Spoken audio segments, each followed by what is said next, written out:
नमस्कार दोस्तों, मैं फरीद अख्तर आप लोगों को क्राइम स्टोरी 1 सुनाने जा रहा हूं, जो कि ये क्राइम एक बहुत ही बड़ा क्राइम है और 1980 की घटना है। दोस्तों 1980 की घटना की अगर क्राइम की बात हम करें तो एक प्रधान जी थे और उनके 2 भतीजे थे। कहानी बहुत ही अजीब है। एक लाश को 3 दिन तक एक ही कमरे में चटाई में लपेट के खड़ी रखी गई थी। तो आइए दोस्तों, अब हम कहानी शुरू करते हैं। कहानी 1990 की घटना है। एक कस्बा था, कस्बे के एक प्रधान थे और प्रधान बहुत दिनों से थे, जब से देश आज़ाद हुआ था तब से प्रधान थे और प्रधानी अभी तक भी उनके घर में है जब तक मैं ये कहानी आप लोगों को सुनाने जा रहा हूँ। और ये घटना ये है कि प्रधान जी के एक लड़की थी और प्रधान जी के 2 भतीजे थे। तो उनकी लड़की पढ़ने जाया करती थी। 1980 में अगर कोई स्कूल जा रहा हो, लड़की जा रही हो तो बहुत बड़ी बात थी, लेकिन पढ़ने जाया करती थी। पास पड़ोस में ही स्कूल थी और स्कूल जाती थी तो उससे एक नीच जात के लड़के से अफेयर हो गया। उसको नट बोलते हैं या कुछ बंधिया बोलते हैं, कुछ भी बोलते हैं, उससे अफेयर हो गया। उसका अफेयर चला, 4-5 साल चला, वहीं का वो भी रहने वाला था। धीरे धीरे दोनों का प्यार इतना घना हो गया कि एक दिन लड़की को लेकर वो भाग गया। दोस्तों अगर 1980 में कोई लड़की को लेकर भागता तो उसका मिलना मुश्किल था, क्योंकि उस टाइम ना फ़ोन था ना इंटरनेट का ज़माना था। लोग ऐसे ही पता लगाते थे।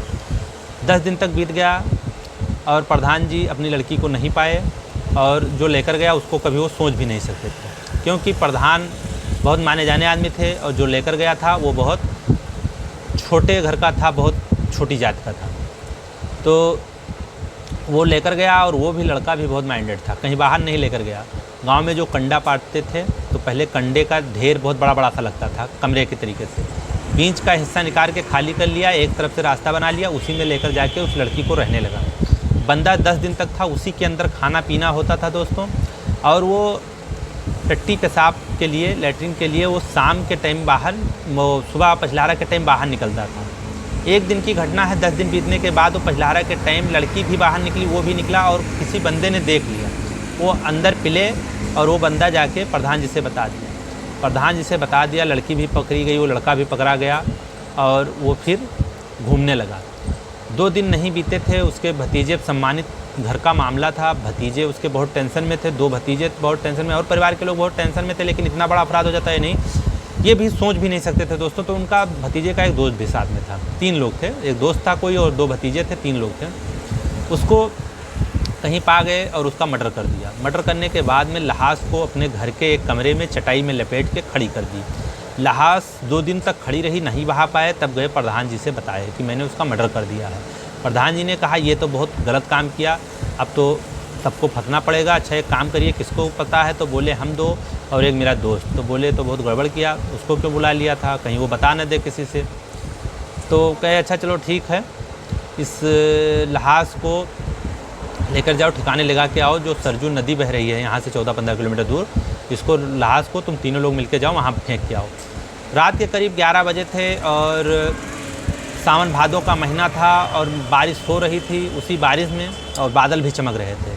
और जब बादल चमक रहे हों, बारिश हो रही हो, तो क्या रात होगा। 10 बजे के टाइम ये तीनों लाश को निकाल के अपने कंधे पे तीनों लोग रखते हैं, चटाई में लपटी लाश को रखते हैं, लेकर चल देते हैं। तो पहले रास्ते नहीं रहते थे दोस्तों, कच्ची सड़कें रहती थी, पानी भराव रहता था। ये 14-15 किलोमीटर दूर था। तो ये लोग कुछ दूर गए तो बहुत बड़ी बड़ी पहले बाग रहते थे, आम की बगिया जैसे, बहुत बड़े बड़े।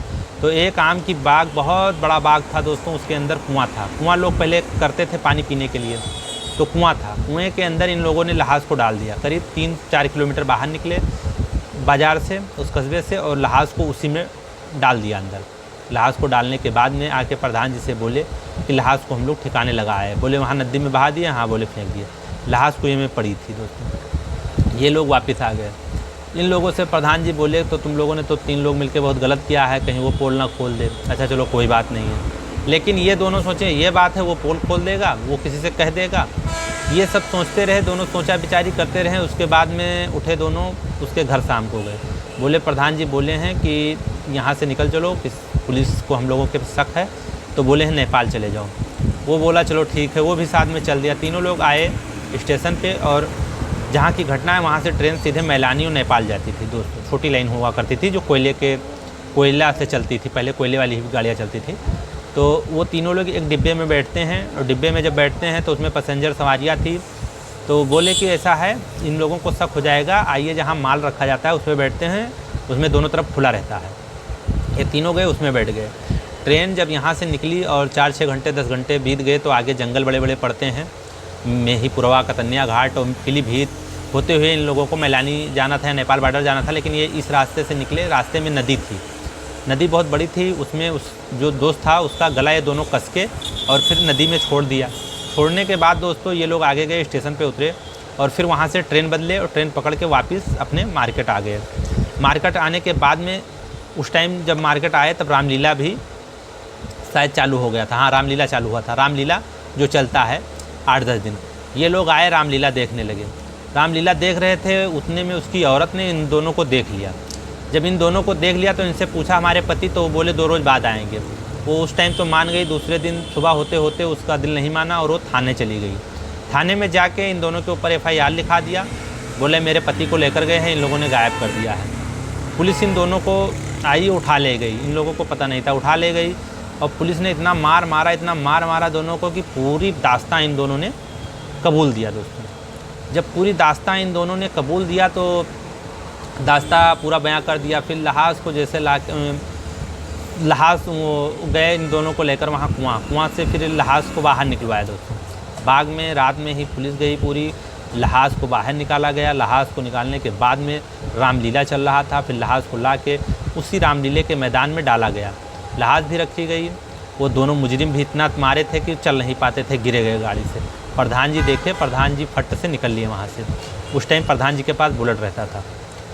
तो दरोगा से प्रधान जी से अनबन चलता था। दरोगा प्रधान जी को पकड़ने के लिए काफ़ी मेहनत किया, लेकिन प्रधान जी इसलिए 80-90 साल तक उनके घर में प्रधानी थी क्योंकि बहुत होशियार थे। 80 साल या 75 साल जब से देश आज़ाद हुआ तब तक उनके घर पे प्रधानी थी दोस्तों। तो अभी भी प्रधानी है उनके घर पे। तो देश आज़ाद हुआ था तब से समझिए प्रधानी लेकर अभी आज तक प्रधानी। तो प्रधान जी काफ़ी चलते पुर्जे के थे। उस टाइम वो बुलेट या राजदूत जो भी जमाना था, शायद बुलेट था उनके पास, बुलेट थी, उससे वो चलते थे। प्रधान जी फरार हो गए, भाग लिए। प्रधान जी के घर पे काफ़ी समस्याएं आ गई और दरोगा उनके पीछे पड़ गया दोस्तों। लेकिन प्रधान जी दरोगा तक हाजिर नहीं हुए। काफ़ी दिन तक लफड़ा चलता रहा, पुलिस छापेमारी करती रही, प्रधान जी इधर से उधर होते रहे। और उसके बाद में कोर्ट में उनको हाजिर होना था। कोर्ट में काफ़ी पुलिस लग चुकी थी और प्रधान जी बुलेट से पछलहारा के टाइम निकले घर से। पछलहारा टाइम निकले, बुलेट बोला और दरोगा भी उस टाइम गश्त पे था। थोड़ी देर बाद उसको भी पता चल गया, वो भी अपनी जीप लगा दी दोस्तों। जीप थी उसके पास।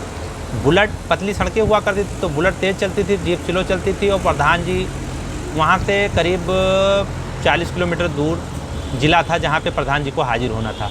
प्रधान जी आगे आगे भाग रहे थे और गाड़ी पीछे पीछे थी क्योंकि उस टाइम इतनी भीड़ भाड़ की कोई बात ही नहीं थी। और सीधे जाके बुलेट लेकर और जज के जो बना रहता है सीढ़ी, उस पर बुलेट चढ़ा के और जज के अंदर जाके गिरे प्रधान जी। क्योंकि प्रधान जी को पता था कि अगर हमें पुलिस पकड़ लेगी तो बहुत मारेगी, क्योंकि पुलिस का कुछ अनबन, उन दोनों का आपसी अनबन था दोस्तों। तो उन लोगों का आपसी अनबन था, तो इसलिए इस बात से चिंतित होकर वो सीधे कोर्ट में हाजिर हुए। और कोर्ट में हाजिर होने के बाद साल 6 महीने काफ़ी समस्याएं उनको झेलनी पड़ी। बंद हुए, 2 मर्डर के मुकदमे उनके ऊपर दर्ज हुए। सब लोग छूटते गए। बाद में 2-3 साल बाद प्रधान जी भी बरी हुए। और प्रधान जी आज भी काफ़ी बड़ा उनका रुतबा है। और ये कहानी दोस्तों आप लोगों को कैसी लगी देखिए। एक लड़की ने कितनी बड़ी घटना कर दी कि उसके पीछे 2 मर्डर हो गए, और मर्डर होने के बाद जो सम्मानित पिता थे उनके भी इज्जत में दाग लगा। तो दोस्तों ये कहानी उन बेटियों के लिए है जो सोच समझ के तब कोई कदम उठाएं कि एक कदम उठाने से घर के पीछे क्या क्या दिक्कतें आ जाती हैं। तो आप लोगों को दोस्तों ये कहानी कैसे लगी? ये कहानी एक काल्पनिक है। जो दूसरी कहानी सुनने के लिए आप लोग हमारे चैनल को ज़रूर से ज़रूर सब्सक्राइब करें और हमें कमेंट करके इस कहानी के बारे में बताएं। आप लोगों के लिए अगली कहानी जल्द ही आएगी दोस्तों।